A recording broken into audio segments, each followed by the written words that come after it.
Grace. How are you guys? How was your week? Amen? So, God is really good in our lives for these past few weeks. Amen? He's faithful in us. So, for those who doesn't know me, I am Brother Gerson. I'm going to share the Word of God for today. And, God is good. And all the time. For my brothers in Africa, Mambo, Mungu ni mwema, na kila wakati, shangwe na vigelegele. Praise the Lord, amen? Kila kilicho na pumzi na kimsubuena. Amen? For my fellow Pilipini, do not worry. Hindi ko kayo binibenta. I just say, let everything that has breath. Amen. So, I praise God for today. It's been a rough week for me, for my family. Why am I trying to cry? I'm not going to cry right now. It's been stressful because for the past 4 weeks, I think you already know what we have gone through. But I thank God because my son is okay. He's good. I thank the Lord for the healing. I thank the ICF for the prayers, for the people who have given their time to visit my son and to pray for my family. Bottom of my heart, thank you very much. And also, it's very rough because I don't know if you already... actually, I'm trying to keep it secret, but Brother Brian told me that he knows something. Yeah, yesterday when I was in hospital, I checked my bank account, and he was being hacked by someone. All of my money was being transferred to international by someone I don't know, and I even given the OTP, and I called the Doha Bank, and I'm asking why the beneficiary was being approved less than a minute. And they told me I just have to file a police report, and maybe there's assurance that they're going to return back the money. But I praise God because I still have a 97 real on my ATM. I thank God. Amen. I still have something. That's not money, but I still have the Lord in me. Amen. No one will ever stop a servant of God in preaching His word. Amen. So I thank the Lord for today, and that's why I have came into this passage that I'm going to share to you. And if you are with me, you can open with me or if you don't have your Bible, you can, as Pastor Dindo told us, we do have our mini library over there. You can take the Bible there if you don't have. And just write your name and return the Bible, of course. And you can open to me in Galatians chapter 6, verse 1 to 10. And if you don't have, I do have a presentation over here. Wait.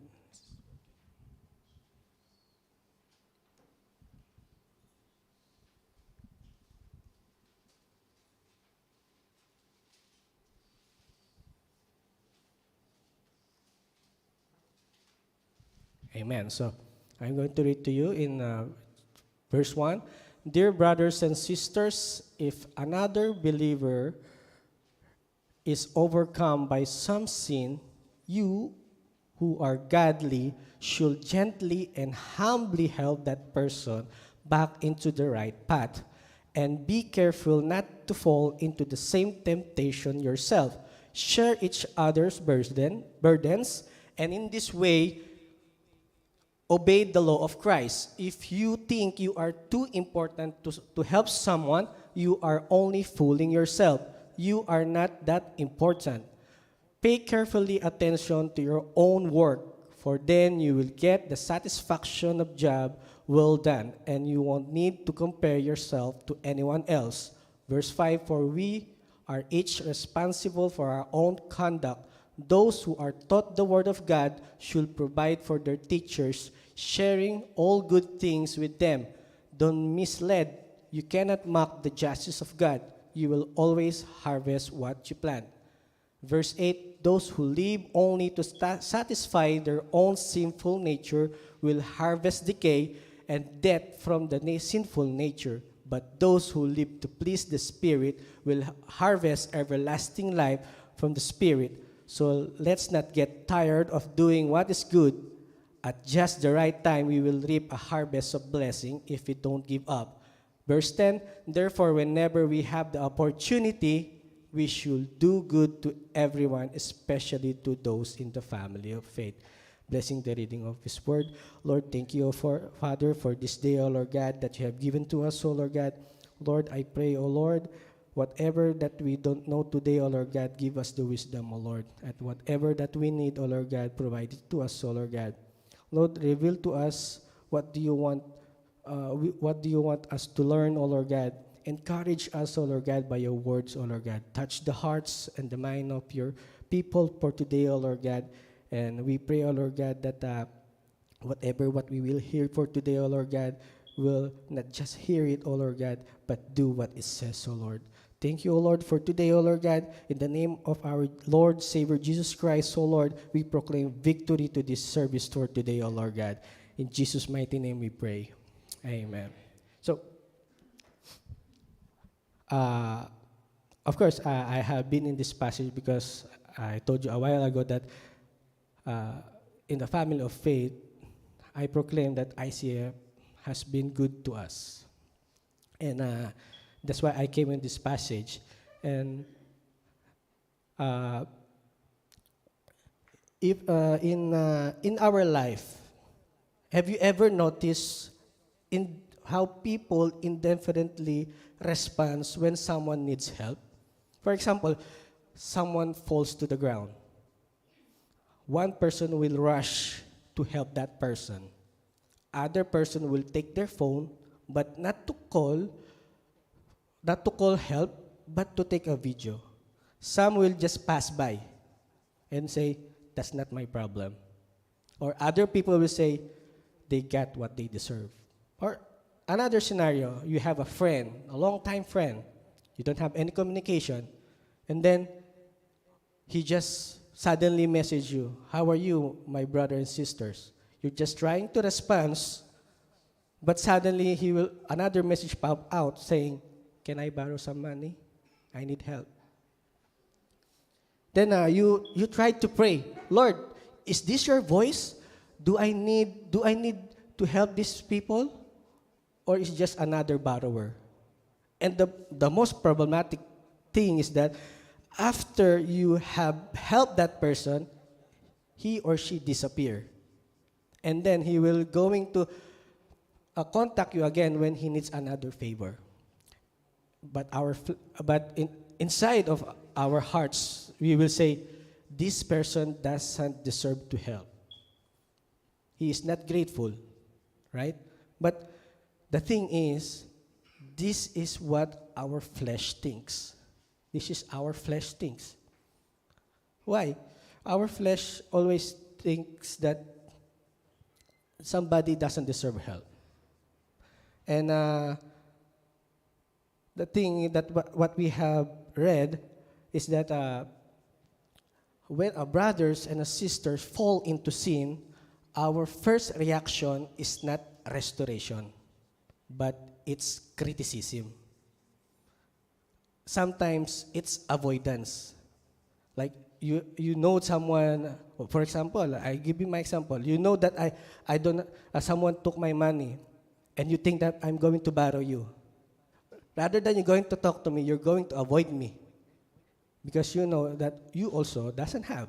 That's our flesh. Sometimes you say, Gerson deserved that. Or maybe you can say, Gerson is not my problem. That's his problem. I have a lot of problem. Why do I have to add another problem in my life? Right? But Paul tells us in this passage that we need to restore our fallen brothers and sisters. And even he says also that we need to bear another's burden. And also we need to do good in our lives. So Paul reminds us that a Christian life is not about always what is right, but how we live in the power of the Holy Spirit. A matured Christian is being led and he is being driven and empowered by the Holy Spirit. Amen? We are not called to be a calculating Christian who deserves to be helped, who deserves not to be helped. We are called to live in Christ, to express love, what God loves expressed to us. Amen? So, in this passage, I came up into a big idea that because the Holy Spirit lives in us, let us continually do good to everyone, revealing the love of Christ through a transformed life. So I have entitled this Spirit-Empowered Goodness. So in this passage, the Holy Spirit give to me 3 marks of a community. So I call that these 3 with a mark of a Spirit-led community. The first one will be walk by the Spirit so we can restore with care, not despair. In verse 1, Paul says, brothers and sisters, if someone is caught in a sin, you who live by the Spirit, he said, you who live by the Spirit. In New King James Version, he said, you who are spiritual. If you have your Bible, you can open on Galatians chapter 5, verse 19. It says, the act of flesh are obvious: sexual immorality, impurity, debauchery, idolatry, witchcraft, hatred, discord, jealousy, fits of rage, selfish ambition, dissensions, and functions. But Paul says in Galatians chapter 5, verse 22, but the fruit of the Spirit is love, joy, peace, forbearance, kindness, goodness, faithfulness, gentleness, and self-control. That's why Paul said, if you are living by the Holy Spirit, Paul reminds us that are we living by the Holy Spirit or are we living by our flesh? We need to ask ourselves, are we living by the Holy Spirit?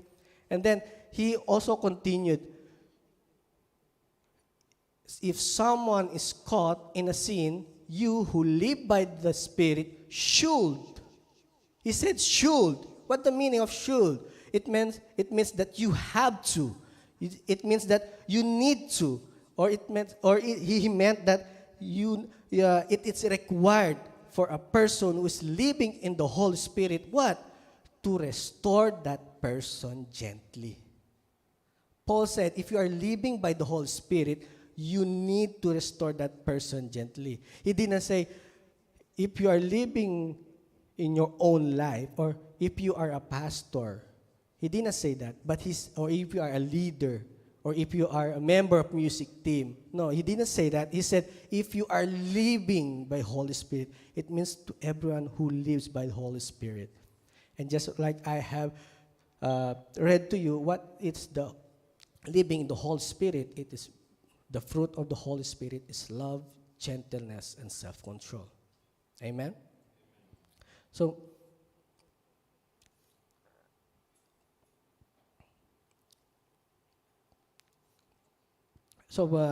Paul also tell us that why people or Christian who live in the Holy Spirit, he said that because a Christian who is the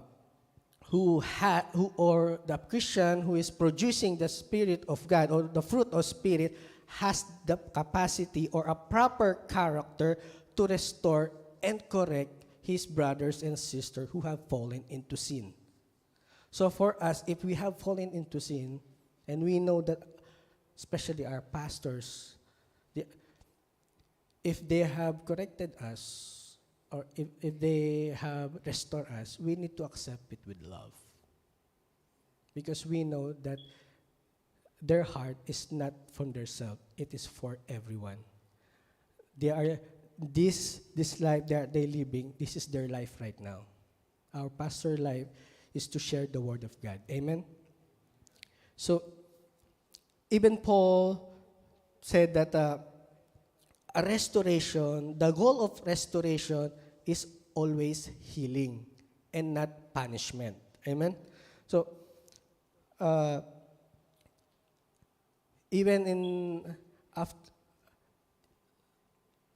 so in verse 1 also he continued saying, but watch yourself, or you also be tempted.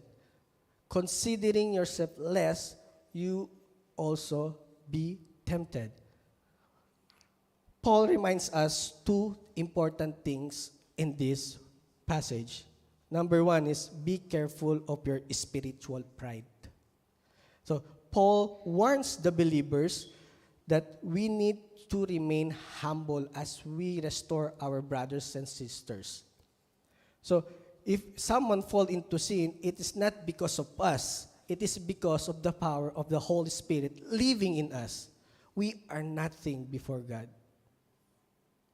Without God, we cannot do anything.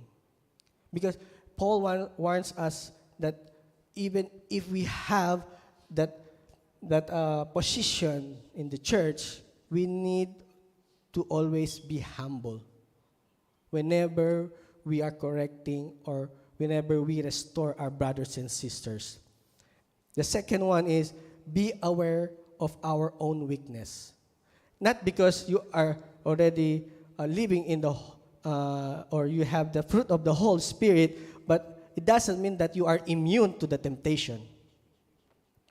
The same simple desire that our brothers and sisters has been fallen also can be a trap for us. Once our pride comes up, then the trap will be there. We are not immune, my dear brothers and sisters. What Paul trying to say is we need to live in the accordance of the Holy Spirit, asking for help of the Holy Spirit every day of our lives. It is not because our own strength, but because of the power of the Holy Spirit. Amen? So, always remember that a matured Christian always asks the Holy Spirit of what to do, how to do, and when to do it. Because without the Holy Spirit, we can do nothing. That's all. And remember that a matured Christian is not someone who will expose the person's mistakes. Okay? Okay, it's 11 a.m., I know. But someone who allows God to use him to restore our brothers and sisters. So we are not called to be judges for those who have failed. We are called to be an instrument of God restoration. So doing good is not only giving help, but also sometimes a greatest kindness is what we give is helping someone to return to God. So my dear brothers and sisters, Paul tells us in this verse that without the Holy Spirit, corrections becomes condemnation. But through the Holy Spirit, the correction becomes restoration. Amen? Amen. So, I will give you a simple illustration about it. Any one of you have experienced a broken arm or have noticed someone who has a broken arm? Most probably, someone will go to the specialist. But in our place, in our small village, they call it manghihilot. But maybe English of manghihilot is therapist. But actually, he's not professional therapist, but we can call him Class A therapist. So, a Class A therapist will not gently do something. He will force your arm to align it straight, or he will forcefully pull your arm or massage your arm, put an oil into your arm, and it feels what? it feels a lot of, it hurts, right? Because someone is forcing your arm to be aligned. And he didn't even know what happened. But when you go to a professional doctor, they gently touch your arm, gently ask you with care, telling you what to do, gently use this, gently to do this, until your arm comes back to its right position again. That's what Paul telling us, that with the Holy Spirit, we are gently restoring our brothers and sisters who have fallen into sin with love, with compassion, and with gentleness. Amen? So, the second mark of a Spirit-led community is walk by the Spirit so we can share the load, and ease the road. So in this, we are going to talk in Galatians chapter 6, verse 2 until verse 5. So Paul says, bear one another's burden and fulfill the law of Christ. So Paul tells us that we need to share one another's burden. Paul doesn't tell us that we need to carry our fellow brothers and sisters' burden and pass it to someone. He didn't even say, put another burden for your brothers and sisters who are struggling already. But he said, carry each other burden. Walking by the Spirit is not only about also restoration, it is also how we can carry one another's burden. The Christian life was never meant to live alone. A Christian life was never meant to live alone. God called His people to become a community of believers to help each others. Again, God called His people to be a community to help each others from their burdens, from their sin, from their temptation, and for their suffering. And I praise God for the ICF Church, because I know by myself that the people of the ICF Church are people, believers, who help each other, who love each others. Amen? So, in our flesh always thinks that, why should I help? Or what is it for me? Or they brought that from themselves, so let them be. But the Holy Spirit who lives inside of us, and whenever we ask the Holy Spirit, the Holy Spirit will tell us that we need to love one another.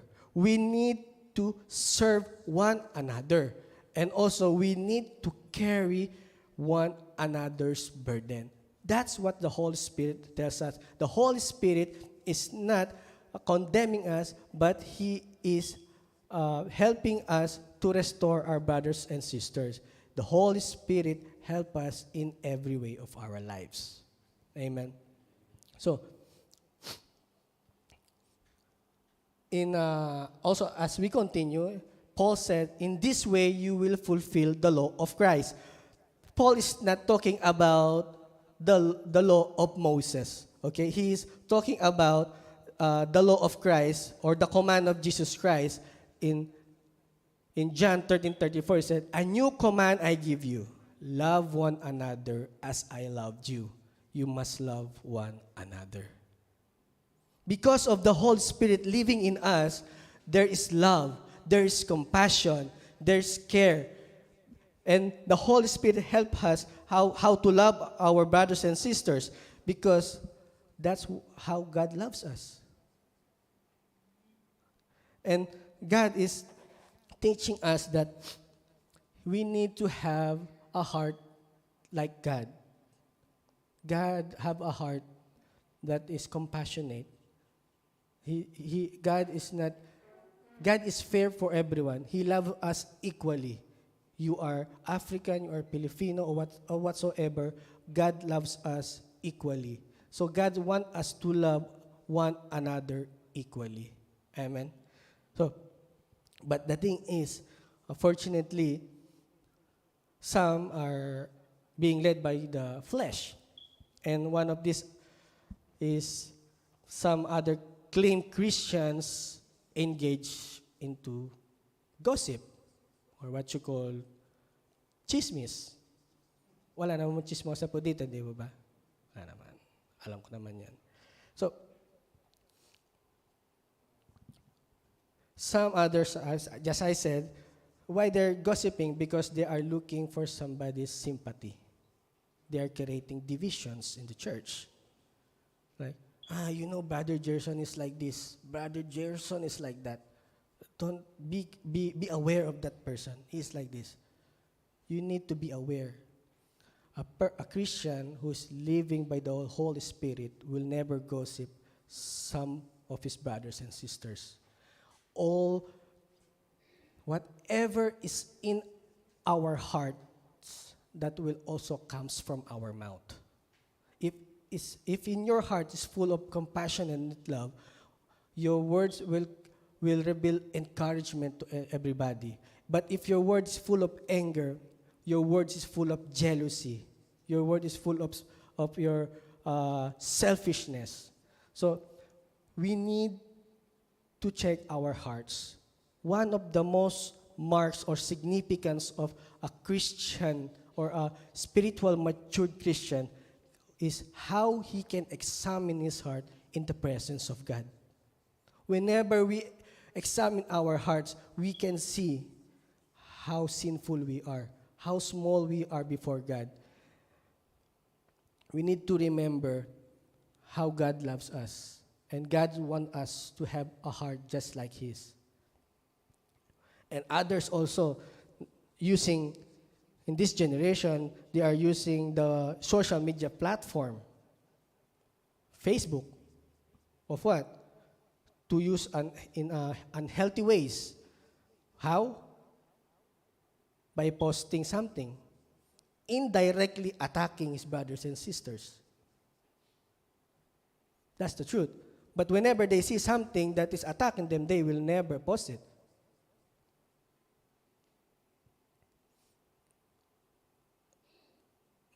This is what you call immature Christians. For example, someone leave the church, change another church. We should not, rather than reaching out to them, praying for them, or maintaining a loving spiritual fellowship with them, sometimes we cut our relationship with them. That's not how a matured Christian is. A matured Christian will continue to have a spiritual loving fellowship to his brothers and sisters, whatever it may be. Just like Jesus.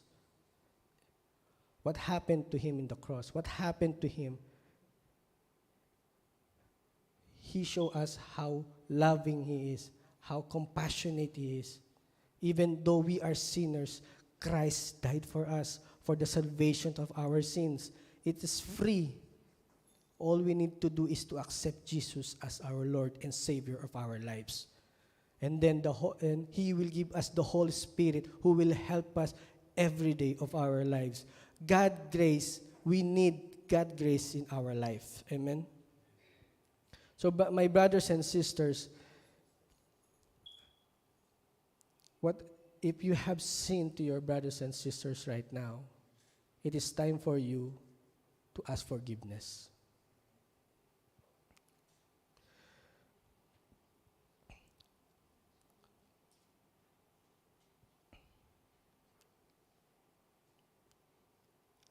And I just want to share to you also that love is the evidence of knowing Christ in our life. Ang pagmamahal ay isang ebidensya ng pagkakilala natin sa Panginoon. And one of the fruit of that is how we help each others. Amen?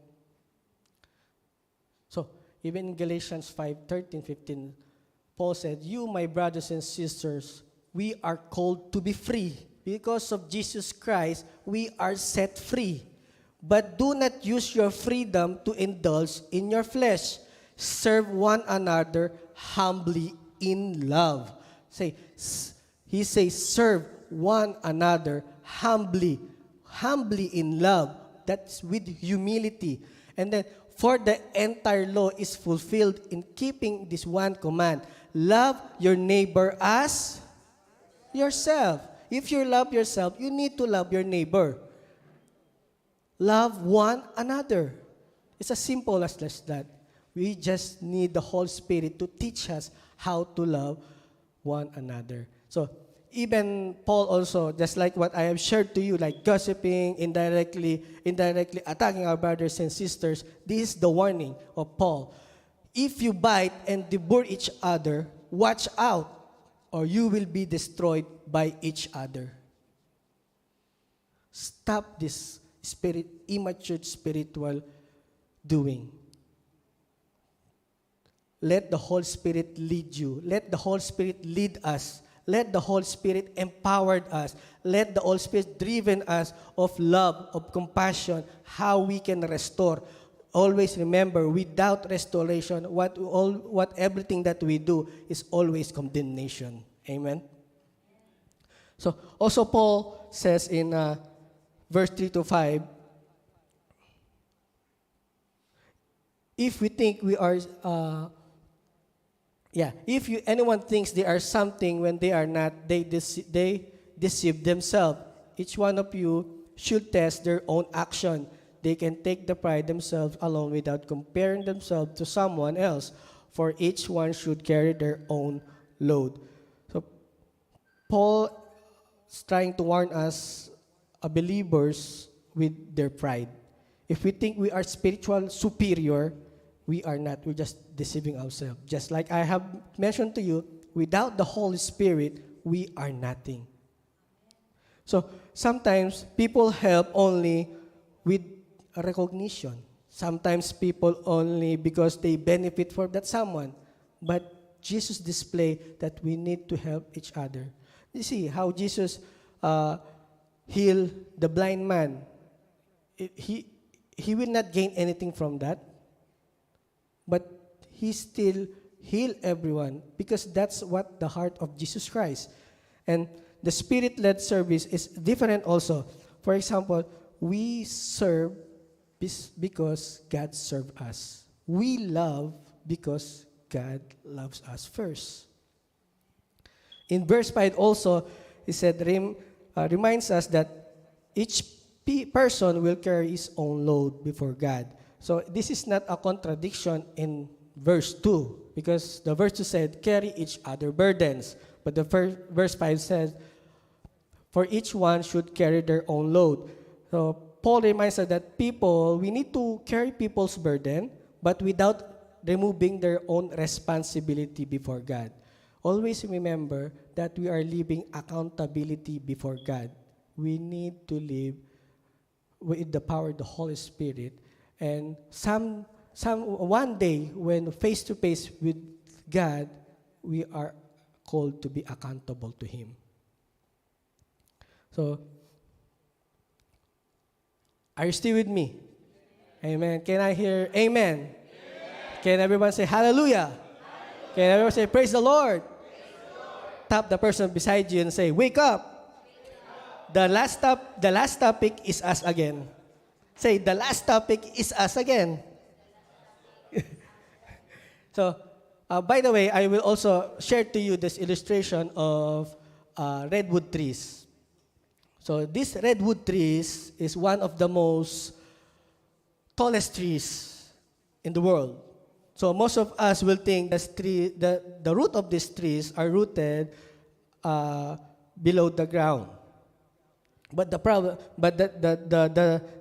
honestly, what happened is these wood trees are, they have what you call intertwined roots with them. I'll show it to you. So they are not being rooted to the ground, but that they are intertwined for every redwood trees. They are not strong because of the roots in the ground. They can, or should I say, the storms or flood, they cannot overcome it by themselves. They overcome all the storms, all the flood, because they are sharing one another's burden. that should be our hearts, especially in our church. Magkapit-bisig tayo, mga kapatid. We need to share or carry one another's burden so that we can overcome the sufferings, the trials in our life. It means we need each other. We are not called to be alone. We need each other's. I need you, and you need me. Amen? So, just like I said, this will be our last topic. Walk by the Spirit so we can keep on doing good as we should.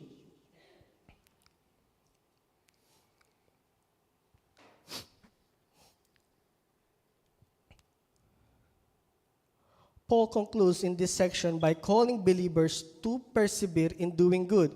This is not simply a moral command or a call, but it's at working the Holy Spirit who lives inside of us.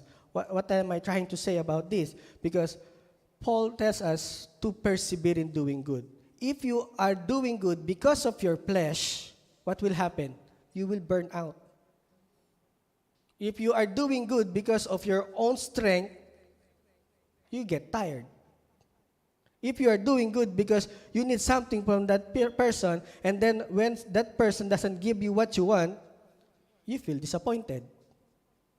But if you are living with the Holy Spirit, asking the Holy Spirit to give you strength to help or persevere in doing good, your strength is unlimited because it's not coming from you, but it's coming from God. So, the Holy Spirit changes our perspective. Instead of asking whether someone deserves help, the Spirit leads us in this. What would Christ have me to do to help this person? Just like I said, doing good continually is very difficult if we are depending on our own strength. But doing good, because we are depending on the power of the Holy Spirit, there's nothing we can do. There's no impossible to God. Amen? So even in verse 9, Paul said, let us not become weary, means mapagod, in doing good, for at the proper time we will reap a harvest if we do not give up.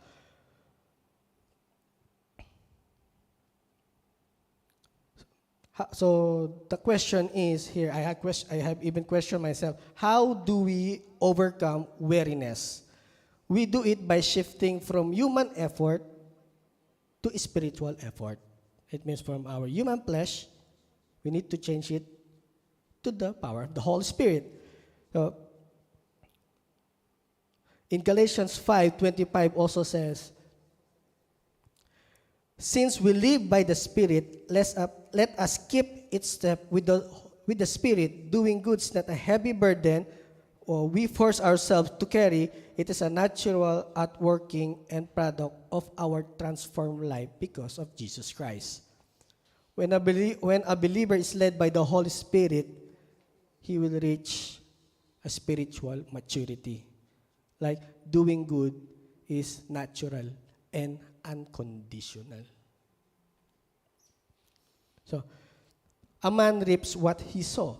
If we sow to please our flesh, we are being selective. We are choosing apathy. Then what we will reap? Destruction. But when we sow to please the Holy Spirit, we find endurance. We need to do good to everyone, especially to those who belong to the household of faith. What's the meaning of household or family of believers? Paul is talking to each and every one of us.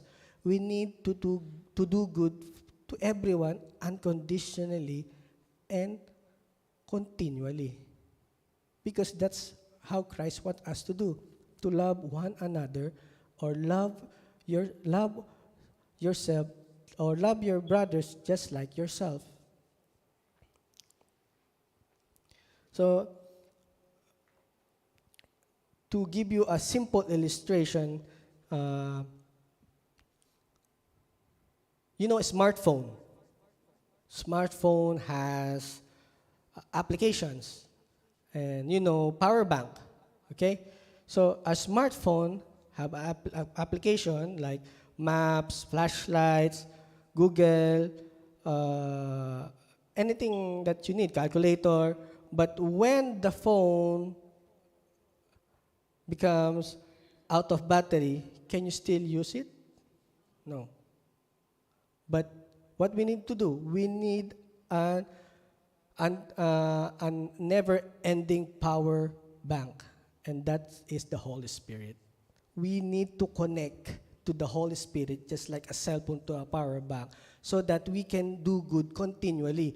Without the power bank, if you remove the power bank, our efforts will come to nothing because we will burn out. But because we are continually depending to the power of the Holy Spirit, we can do good every day of our lives. So, just like also Paul said that we need to do good for the proper. He said, "Let us become weary and do good." He's telling us that we need to persevere in doing good. For in Ephesians 2:8-10, it says, "For it is by grace you have been saved through your faith, and this is not from yourself. It is the gift of God, not by works, not by our own strength, but so that no one can boast." This is the pride. "For we are God's handiwork, created in Christ Jesus to do good works, which God prepared in advance for us to do." The moment we proclaim Jesus is the Lord and Savior of our lives, we need to do good works because this is the fruit of the Holy Spirit. Amen? So, for our conclusion, as we come to an end in this Galatians chapter 6, verse 1 to 10, Paul reminds us that a Christian life is not merely about knowing what is good, but what to do good. This question is not should I help or am I walking by the Spirit, but the thing is, when the Holy Spirit lives in us, doing good becomes a natural fruit of our transformed life. Our sinful nature tells us to think of ourselves first. What is it for me? Do they deserve from help? But the Holy Spirit teaches us different thing. He produces love instead of selfishness, gentleness instead of harshness, humility instead of pride. And the Holy Spirit teaches us to persevere instead of giving up. So, for the reflection, ayun na.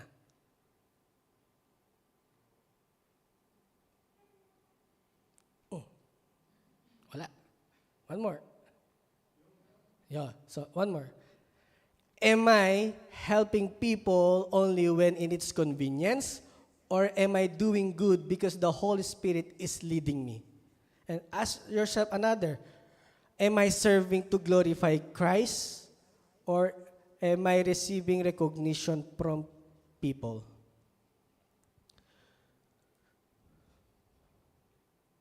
Isa pa.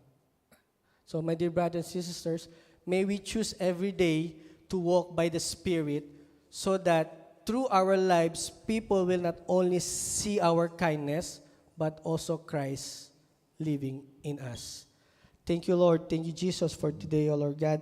Thank you for your word, O Lord. We pray, O Lord God, to give us, O Lord God, the strength, O Lord God. O Holy Spirit, help us each and every day of our lives how to carry our brothers and sisters' burden, O Lord God, especially how to restore them with gentleness, O Lord.